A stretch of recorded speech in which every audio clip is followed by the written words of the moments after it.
In this lecture, we're going to look at some tips for how you can ensure maximal food safety in your own home, keeping in mind that you're more likely to become ill from foods prepared at home than you are from foods prepared in a restaurant. The first place to start out is a good website called homefoodsafety.org. And if you go to homefoodsafety.org/quiz, there's 9 questions indicated by the 9 different points of your kitchen. And I want you to take that quick little quiz to see how much do you know about food safety at home. So go ahead and pause the lecture and bring up that website in your browser and spend a few minutes. It should take you about 3 minutes to get through and see just how safe is your food kitchen. This is a website that's maintained under a joint group, which is the Academy of Nutrition and Dietetics, and then also ConAgra Foods. The U.S. government has put together an approach or program to help keep you safe at home through their endeavors called fightback.org. And fight back, the BAC, is short for bacteria. At home, we need to be particularly vigilant because food, which we all prepare at home, provides the ideal conditions for bacteria to multiply. And those conditions include nutrients, moisture, and warmth. So in order to defeat bacteria, you're encouraged to employ the 4 core practices, which are clean, separate, cook, and chill. So starting with clean, keep your hands, your utensils, and your surfaces clean. And we'll go through each of these in detail in a moment. The second step is separate. Keep your raw food separated from your ready-to-eat foods. For example, cut your meat and your raw meat on a separate cutting board than the cutting board that you cut your produce for your salads on. In step 3, the third core practice is to cook. You want to cook to the proper temperatures and keep your hot foods hot. We'll learn about those temps in a moment. And then lastly is chill, refrigerating your food promptly and keeping your cold foods cold. Your home refrigerator temperature should be less than 40 degrees Fahrenheit. It's a good idea to buy a thermometer and keep it in your fridge, especially if you live with a lot of roommates or a big family, lots of people packing food into one fridge, especially if it's opened a lot, especially if people put hot or warm foods in there that can bring the temp up. You want to know what your own refrigerator is and make sure it's below 40. So with step 1, the first core principle is clean. Cleaning starts with proper hand washing. Proper hand washing involves wetting your hands and applying liquid or clean bar soap and placing the bar soap on a rack to drain between uses so that it doesn't proliferate bacteria.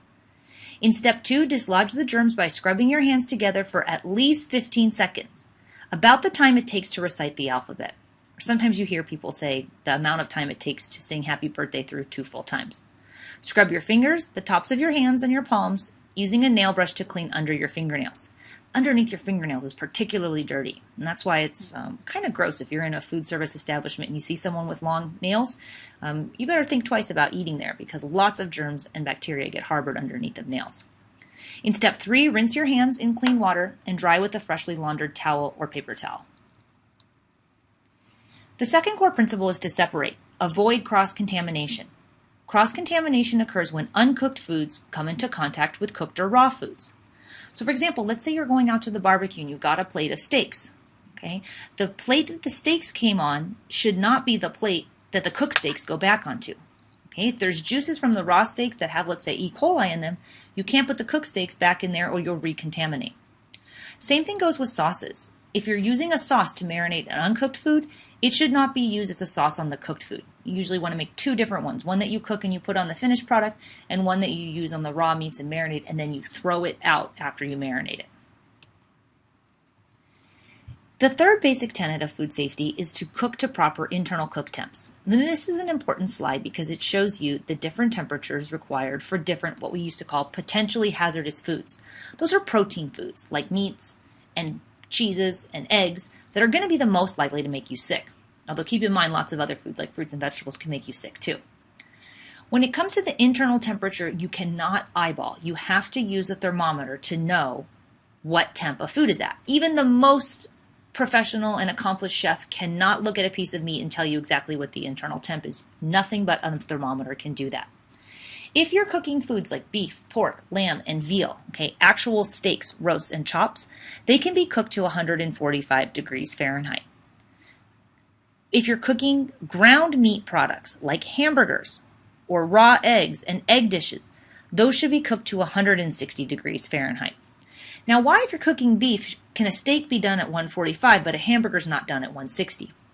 Well, think about the fact that if you have a steak, let's say it's potentially contaminated with E. coli, which would harbor or live on the outside of the steak.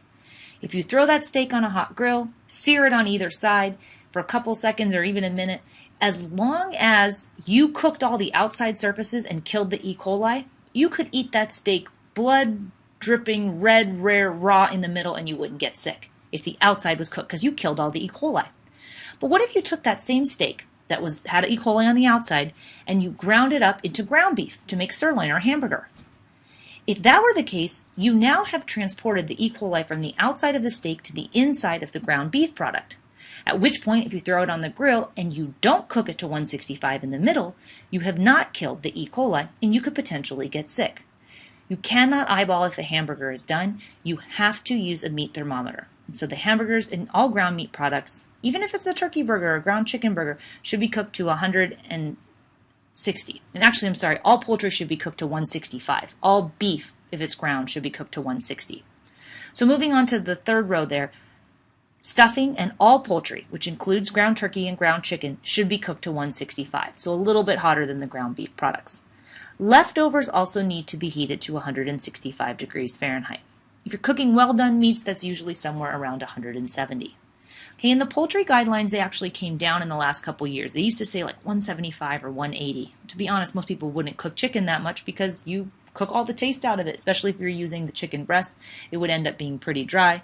But now the new guidelines say poultry should be cooked to an internal temp of 165.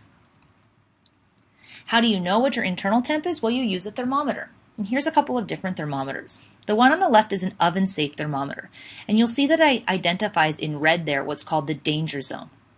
The danger zone is the temperature range from 40 to 140 degrees Fahrenheit. That's where bacteria multiply very quickly. You should keep your hot foods above 140 and your cold foods below 40. That's why your home refrigerator should be less than 40 degrees Fahrenheit. And any hot or potentially hazardous foods you cook should always go above 140. That's to help food avoid being in the danger zone. The thermometer that you see on the top right is a refrigerator or a freezer thermometer. You can get these for pretty cheap at home stores or kitchen stores. Throw it in your fridge and make sure that your fridge is at 40 or below. Make sure that your freezer is at 0 or below. You can buy digital instant read thermometers for as little as $7 or $10.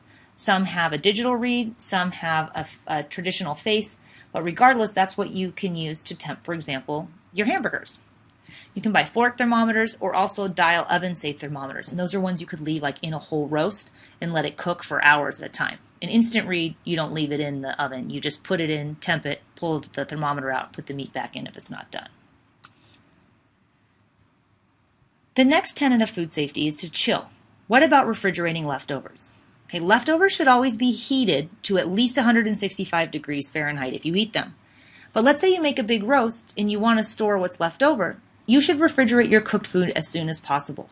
However, you have to kind of use some own good judgment there that you can't put a burning hot piece of meat into a fridge because it will bring up the temp of everything else in the fridge and then potentially make those hazardous.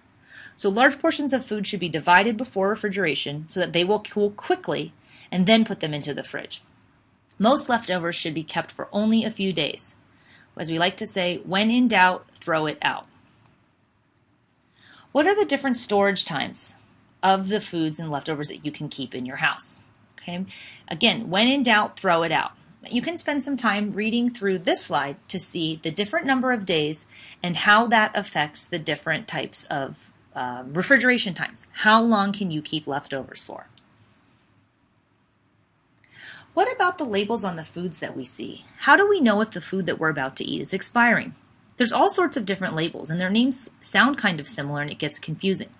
So here's the difference, starting with the label that's called the sell-by date. The sell-by date indicates the shelf life of the food.